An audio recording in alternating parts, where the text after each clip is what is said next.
사드 배치 반대 시위가 열렸던 경북 성주는 여전히 경찰과 주민이 대치 중입니다. 대부분 진압이 된 상태인데 곳곳에선 몸싸움도 계속되고 있습니다. 현장에 취재기자 나가 있습니다. 정인용 기자. 네, 저는 지금 경북 성주 소성리 마을회관 앞에 나와 있습니다. 오후 5시쯤부터 시작된 사드 배치 반대 시위는 13시간이 지난 지금도 지금은 거의 진압이 되어가는 분위기입니다. 주민들이 절대 물러설 수 없다고 지키던 천막들과 차량들도 정리가 되고 있는 상황입니다. 하지만 여전히 경찰과 주민의 대치는 계속되고 있는 상황입니다. 경찰은 시위 현장 대부분을 진압한 상황인데 충돌이 없다 마을회관 앞까지 들어오려고 하면서 주민들과 격하게 충돌하고 있습니다. 의자나 방패, 헬멧 등이 이리저리 날아다니고 일부 주민은 경찰과 멱살잡이를 하면서 위험한 상황이 연출되기도 했습니다. 지금은 트럭 2대 위에 올라가 있던 주민들도 트럭에서 내려와 같은 자리는 지키고 있지만 경찰들로 둘러싸여 있는 상황입니다. 주민들은 이곳만큼은 최후의 보루로 삼고 절대 물러서지 않겠다는 입장입니다. 성주 소방서에 따르면 밤사이 현장에 출동한 앰뷸런스는 10여 대로 병원으로 이송된 환자는 약 15명 정도로 파악됩니다. 밤 12시 반쯤 사드 장비를 싣고 오산 미군기지에서 출발한 수송 차량 10여 대는 고속도로를 타고 이곳으로 오고 있습니다. 지금은 성주 인근까지 거의 다 온 것으로 전해지고 있습니다. 경찰 관계자는 종교인과 여성이 많아 생각보다 시위 진압이 많이 늦어지고 있다고 말했습니다. 경찰은 길을 막고 있는 트럭 등은 견인차 10여 대로 견인하겠다는 계획입니다. 시위가 완전히 진압이 되더라도 경찰과 주민이 워낙 많아 사드 장비가 이곳을 지나기까지는 적지 않은 시간이 걸릴 것으로 보입니다. 지금까지 경북 성주에서 연합뉴스TV 정인용입니다. 사드의 국내 배치가 마무리 수순에 들어간 가운데 사드가 어떤 무기 체계인지 다시 한번 관심이 모아지고 있습니다. 우리 군은 한미 미사일 방어 작전에 크게 기여할 것으로 기대하고 있는데요. 사드가 어떤 무기 체계인지 강민경 기자가 정리했습니다. 사드는 미사일이 하강할 때 40에서 150km 고도에서 요격하는 방어 무기입니다. 한 개 포대는 레이더 1대와 발사기 6기, 요격 미사일 48발로 구성됩니다. 사드 포대는 6개의 발사대를 레이더에서 400에서 500m 떨어진 전방에 부채꼴로 배치하게 됩니다. 한 개의 발사대는 유도탄 8발을 장착하며 30분 안으로 재장전이 가능합니다. 사드 한 개 포대의 가격은 약 1조 5천억 원이며 요격 미사일 한 발은 약 110억 원에 달합니다. 성주에 배치된 사드 포대의 경우 주한 미군 지휘 협정에 따라 한국 측에서 부지와 시설을 제공받은 미국 측이 전개, 운용 비용을 부담하게 됩니다. 우리 군은 북한의 주요 탄도 미사일들을 사드 체계로 방어할 수 있을 것으로 기대하고 있습니다.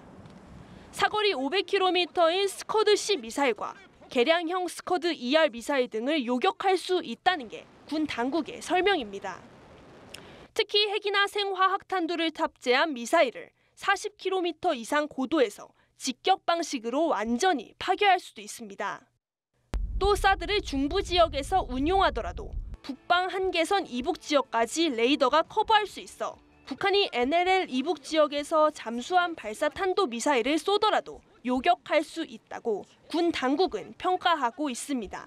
국방부는 사드와 함께 고도 15에서 40km에서 적 미사일을 요격하는 패트리엇을 운용하면 촘촘한 다층 방어 체계를 구축할 수 있을 것으로 보고 있습니다. 연합뉴스TV 강민경입니다. 정치권은 국방부의 사드 발사대 4기 추가 배치 발표와 관련해 대체로 적절한 대응이라고 밝혔습니다. 더불어민주당은 현재 북한의 도발이 계속되는 엄중한 상황에서 적절한 대응이라며 다만 당국은 지역 주민 설득에 최선을 다해야 한다고 말했습니다. 자유한국당과 바른정당은 늦었지만 다행이라며 보다 적극적인 대북 정책 추진을 촉구했고 국민의당은 북한의 계속된 도발로 사드 배치를 수용할 수밖에 없는 현실이 됐다고 평가했습니다. 다만 정의당은 총체적인 졸속으로 재검토해야 한다고 반발했습니다. 한국 정부가 주한미군 고고도 미사일 방어체계 사드 기지에 발사대 4대를 비롯한 잔여 장비를 반입키로 했다고 공개하자 중국이 강하게 반발하고 나섰습니다.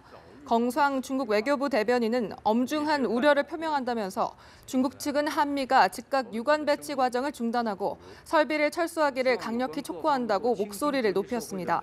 런궈창 국방부 대변인도 최근 한국에서 사드가 추가 배치되면 중국군이 필요한 조치를 취할 것이라는 강경 발언을 한 바 있습니다.